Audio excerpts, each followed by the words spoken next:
the transfer of bacteria from raw chicken to other foods can be prevented, then the transfer of gluten to gluten-free foods can be avoided as well. This training video will highlight areas of concern for gluten cross-contact in shared kitchens and offer strategies for food purchasing, storage, and handling to prepare gluten-free meals for children with celiac disease.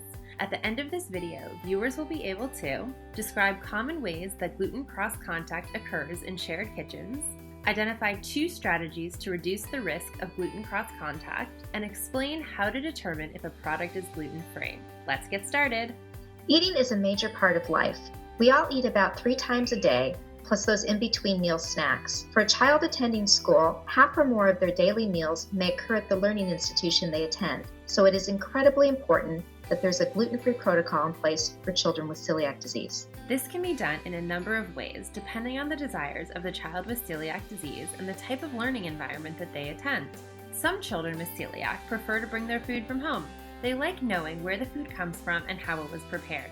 If a child with celiac disease elects to bring their own food to school, it's important that the learning environment offer a clean location for the child to eat, as well as any equipment they may need to facilitate eating of the food. For example, a clean microwave to heat up leftover pasta. Be sure to follow all local and state guidelines for cleaning of eating spaces. These practices will help ensure a gluten-free environment for the child eating there.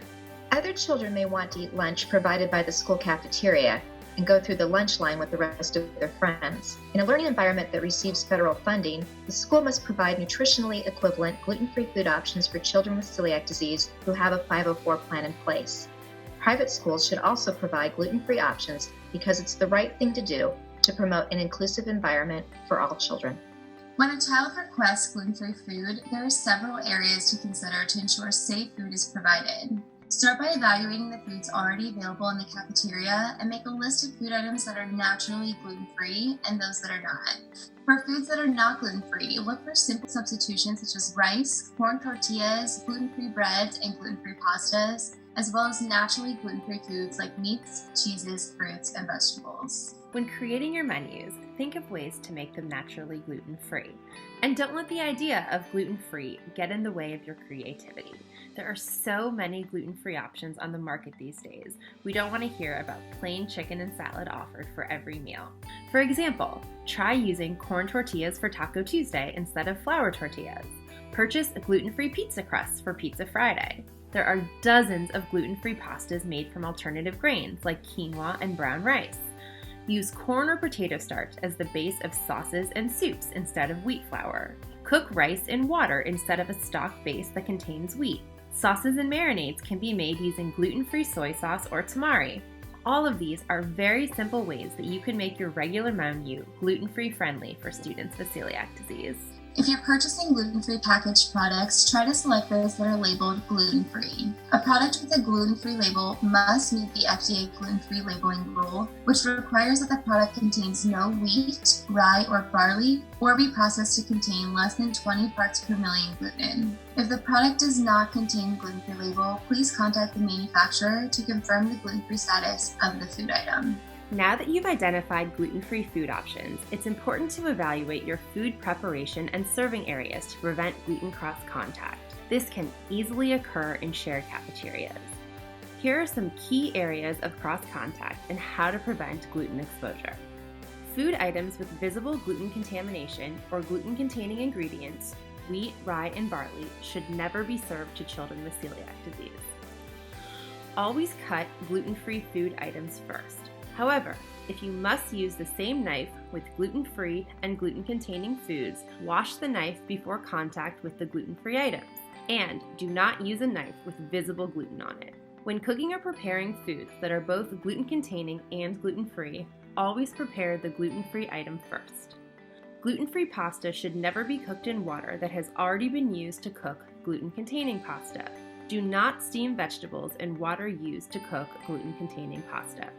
Shared pots, pans, cutting boards, and utensils can safely be used for food prepared for a student with celiac disease, as long as they have been scrubbed thoroughly with soap and water before use. Please use the same level of cleaning you would use to clean kitchen utensils that have touched raw chicken. The same level of diligence will remove gluten. While there is currently ongoing research into the safety of shared toasters, at this time it is recommended that food service environments use a dedicated gluten-free toaster to prevent cross-contact with gluten. If you're baking, set up a gluten-free baking station at least 6 feet away from where gluten-containing flours are used. A study in the UK looked closely at bakeries and found that 6 feet is the magic number to prevent flying flour from contaminating gluten-free foods. 6 feet to prevent COVID-19 and 6 feet to prevent flying flour from gluten-free foods too. A salad or sandwich bar is the perfect place for students with celiac disease to find safe and healthy foods. They're loaded with fresh fruits, proteins, and vegetables that are key ingredients in a gluten-free diet. However, cross-contact on these bars can become a big safety issue if gluten-containing ingredients are improperly placed on the bar.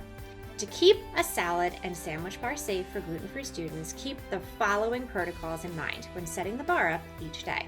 Always place gluten-containing ingredients like bread, croutons, pita chips, and crackers at the far end of the bar, so they are set away from the fresh vegetables, proteins, and fruits. Keep gluten-free bread separate from wheat bread to prevent confusion and cross-contact.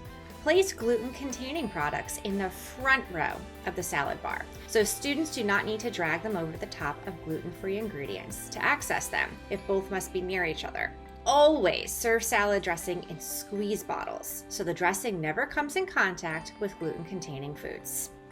Kids love hamburgers and hot dogs, and by using a gluten-free bun that's safely toasted, a child with celiac disease can enjoy these foods too.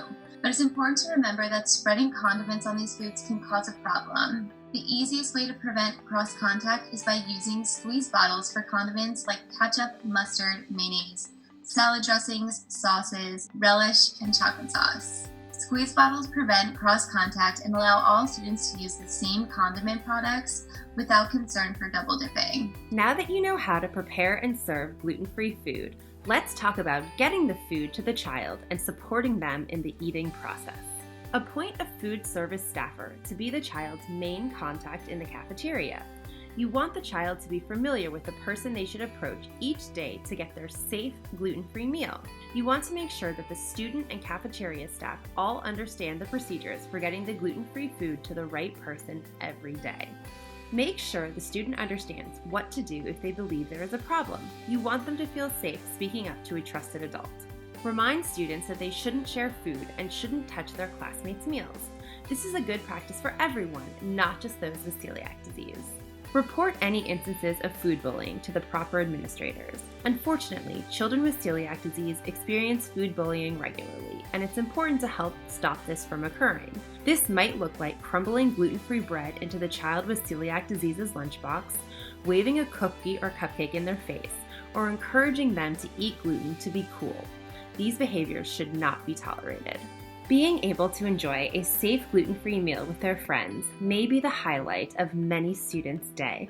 There is laughter, sharing of stories, and lifelong friendships made during lunchtime. We sincerely appreciate you taking the time to learn about the practices to provide gluten-free food to children with celiac disease.